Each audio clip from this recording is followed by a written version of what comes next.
ॐ नित्यं शुद्धं निराभासं निराकारं निरञ्जनं नित्यबुद्धं चिदानन्दं गुरुब्रह्मो नमामः। सर्वमङ्गलमङ्गल्ये शिवे सर्वार्थसाधिके शरण्ये त्र्यम्बके गौरी नारायणी नमोस्तुते। श्रीमद् स्वामी निगमानंद सरस्वती परमहंसदेव विरचित तांत्रिक गुरु ग्रंथ থেকে পাঠ। ঠাকুর, তোমার শ্রী গ্রন্থ পাঠ তোমার শ্রী চরণেই অর্পণ করিলাম। জয় গুরু, জয় গুরু, জয় গুরু। মুকং করতি বাচালং পঙ্গুং লঙ্ঘয়তে গিরিম যৎকৃপা তমহং বন্দে পরমানন্দ মাধবম। পঞ্চমকারে কালী সাধনা। শক্তি পূজা প্রকরণে মদ্য, মাংস, মৎস্য, মুদ্রা ও মৈথুন এই পঞ্চতত্ত্ব সাধন স্বরূপে কীর্তিত হইয়া থাকে। পঞ্চতত্ত্ব ব্যতিরেকে পূজা করিলে ওই পূজা প্রাণ নাশকারী হইয়া থাকে। বিশেষত তাহাতে সাধকের অভীষ্ট সিদ্ধি হওয়া দূরে থাকুক, পদে পদে ভয়ানক বিঘ্ন ঘটে। শিলাতে শস্যবীজ বপন করিলে যেরূপ অঙ্কুর উৎপন্ন হয় না, সেইরূপ পঞ্চতত্ত্ব বর্জিত পূজার কোনো ফল ফলে না। আদিদেব মহাদেব মহানির্বাণ তন্ত্রে বলিতেছেন, কুলাচারং বিনা দেবী শক্তি মন্ত্র ন সিদ্ধত তস্মাৎ কুলাচাররত সাধয়শক্তি সাধনম। হে দেবী, কুলাচার ব্যতিরেকে শক্তিমন্ত্র সিদ্ধিদায়ক হয় না। কুলাচারে রত থাকিয়া শক্তি সাধন করা কর্তব্য। পঞ্চমকার সাধনার ক্রম এইরূপ। সাধক প্রাতকৃত্যাদি নিত্যকর্ম সমাধানপূর্বক গোপনীয় গৃহে কুশাসন কিংবা কম্বলাসন বিস্তৃত করিয়া পূর্ব কিংবা উত্তরমুখী হইয়া স্কন্দ, মস্তক, মেরুদণ্ড প্রভৃতি সরলভাবে রাখিয়া স্থিরভাবে আপন আপন অভ্যস্ত যে কোনো আসনে উপবেশন করিবে। প্রথমত স্বকীয় মস্তক মধ্যে শুক্ল শতদল পদ্মে গুরুদেবের ধ্যান করত প্রার্থনা ও প্রণাম করিবে। অনন্তর হুং মন্ত্র উচ্চারণ পূর্বক ইরা ও পিঙ্গলার শ্বাস বায়ুকে একত্র করিয়া ধীরে ধীরে বায়ু টানিয়া মূলাধার সংকুচন পূর্বক হংস মন্ত্র উচ্চারণ করিয়া কুম্ভক করিতে হইবে। ইহাই কুলাচারীর মৎস্য সাধনা। এই মৎস্য সাধনায় কুল কুণ্ডলিনী শক্তি রূপা কালী দেবী জাগরিত হইয়া ঊর্ধ্ব গগন উন্মুখী হইবে। অনন্তর কুণ্ডলিনী শক্তিকে শ্বাসের সাহায্যে হৃদয়স্থ অনাহত পদ্মে আনয়ন করিয়া অন্তর্যাগের প্রণালীতে পূজা জপ ও হোম কার্য সম্পাদন করিবে।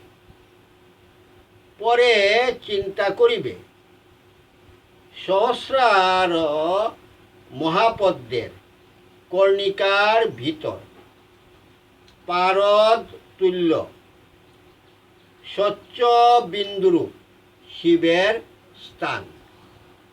ইহাই কুলাচারের বা কুলাচারীর মুদ্রা সাধনা। উক্ত শিবের ভবনে সুখ দুঃখ পরিশূন্য ও সর্বকালীন ফল পুষ্প অলঙ্কৃত স্বর্গীয় তরু পরিশোভিত। উক্ত ভবন অভ্যন্তরে সদাশিবের মনোহর মন্দির। এই মন্দিরে একটি কল্প পাদপ আছে। এই পাদপ পঞ্চভূতাত্মক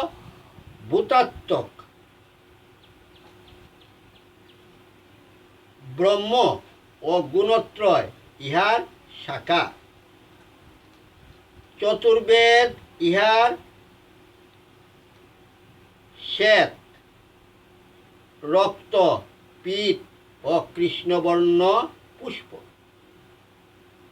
উক্ত প্রকার কল্পতরু ধ্যান করিয়া ইহার অধুভাগে রক্ত বেদিকা, তাহার উপরিভাগে রত্ন অলঙ্কৃত সুগন্ধ মন্দার রূপ বিনির্মিত পর্যাঙ্ক এবং তাহার উপরিভাগে বিমল স্ফটিকবল সুদীর্ঘ ভুজশালী আনন্দ বিস্ফারিত নেত্র শেরোন্মুখ নানা অলঙ্কৃত দেহ কুণ্ডলঙ্কৃত কর্ণ রত্নহার ও লোহিত পদ্মস্রক পরিবেশিত বক্ষস্থল পদ্ম পলাশ ত্রিলোচন রম্য মঞ্জিরা অলঙ্কৃত চরণ শব্দ ব্রহ্মময় দেহ। এইরূপ দেবাদিদেব শিবকে ধ্যান করিবে। তিনি শব্দরূপের ন্যায় নিরীহ, তাহার কোনো কার্য নাই। অনন্তর হৃদ পদ্ম হইতে সুরসিতুল্য স্থির যৌবনা বিনুন্নত পয়োধরশালিনী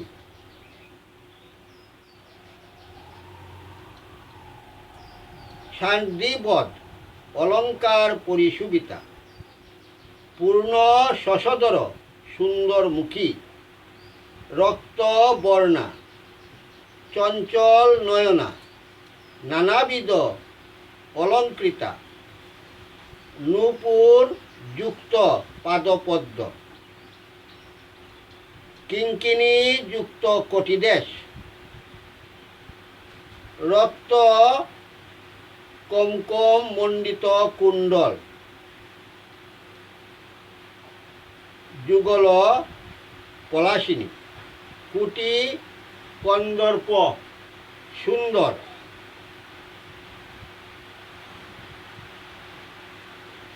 বিগ্রহ, সুমধুর মৃদু মন্দ হাস্য বদনা। ইষ্টদেবীকে সহস্রারে শিব সকাশে আনয়ন করিবে, অনন্তর চিন্তা করিবে। পরাশক্তি কাম সমুল্লাস বিহারিণী, রূপবতী ভগবতী দেবী মুখরাবিন্দের পদ্মে গন্ধে নিদ্রিত শিবকে প্রবোধিত করিয়া তাহার সমীপে উপবেশন করত। শিবের মুখপদ্ম চুম্বন করিতেছে। এইরূপ ধ্যানকালে সাধক সমাহিত চিত্ত ও মৌনী হইয়া চিন্তা করিবে। ইহাই কুলাচারীর মাংস সাধনা। তৎপরে সাধক চিন্তা করিবে, দেবী শিবের সহিত আলিঙ্গিত হইয়া স্ত্রী পুরুষের ন্যায় সঙ্গমাসক্ত হইলেন।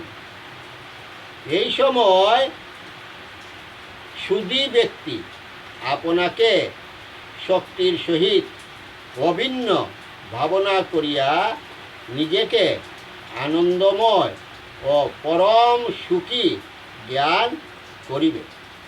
ইহাই কুলাচারীর মৈথুন সাধনা। অতঃপর জিহ্বাগ্র দ্বারা তালু কুহর রোধ করত।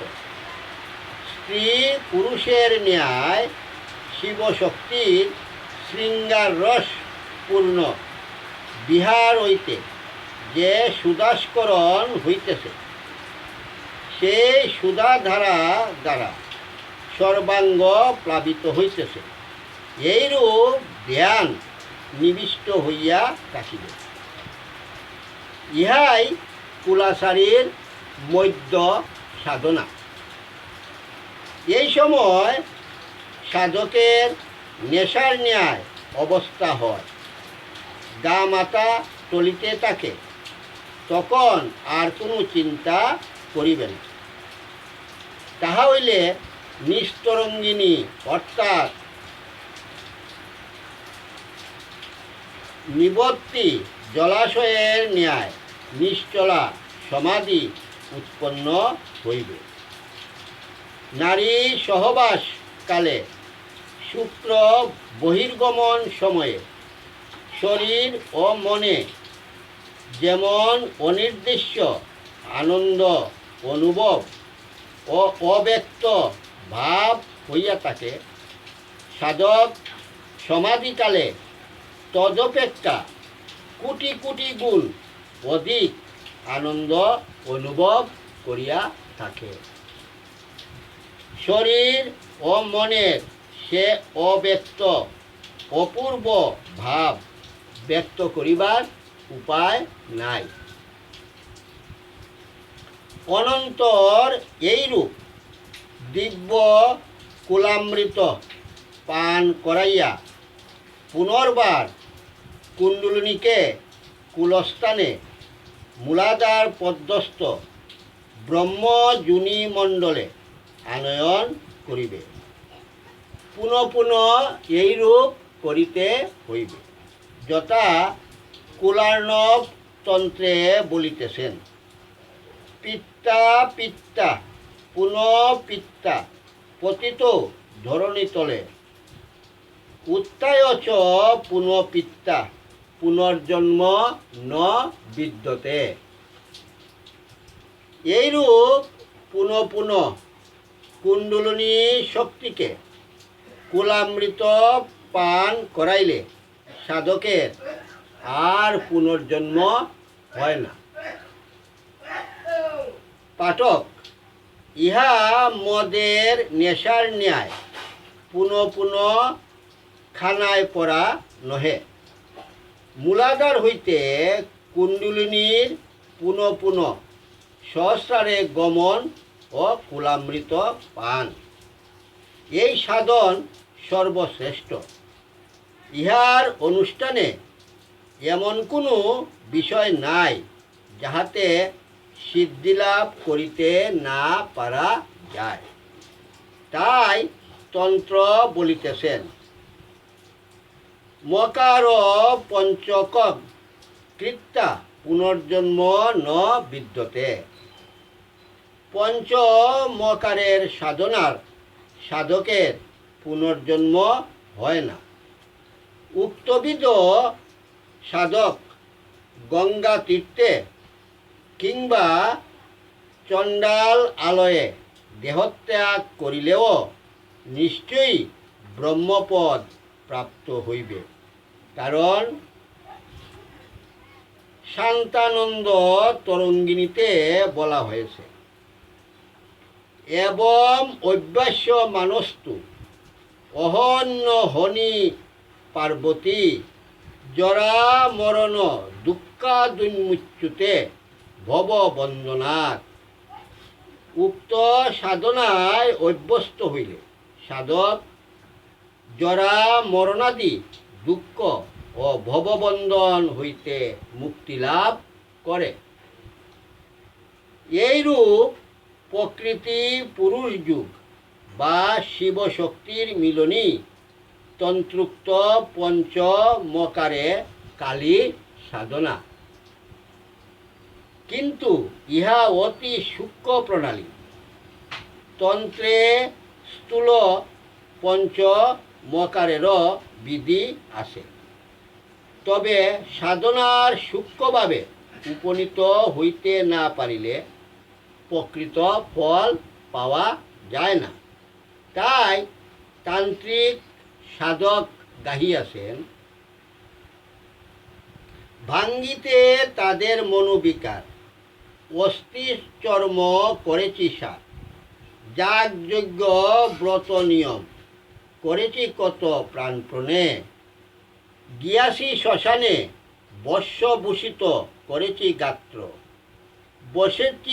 বসেছি চিতারঙ্গে সার করেছি মহাপাত্র, তাতেও পিতা নাহি ভুলে মাটিমুর গাঁটি না তুলে, বড় নিরুপায়ে পড়েছি রে ভাই, কুল পাব বল কেমনে। কুল পাবার উপায় কি?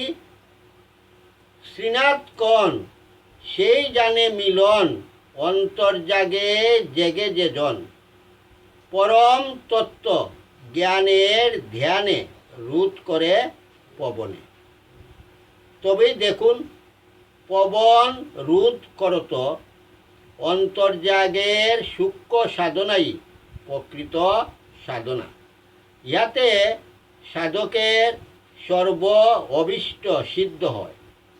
তবে ভোগাসক্ত জীবকে স্থূলের ভিতর দিয়াই সূক্ষ্মে যাইতে হয়। তাই তন্ত্রে স্থূল পঞ্চ মকারেরও ব্যবহার দৃষ্ট হয়। জয় গুরু, জয় গুরু, জয় গুরু। ওং যদস্করং পরিভ্রষ্টং মাত্রাহীনঞ্চ যদ্ভবেৎ তৎসর্বং ক্ষম্যতাং দেব প্রসীদ পরমেশ্বর।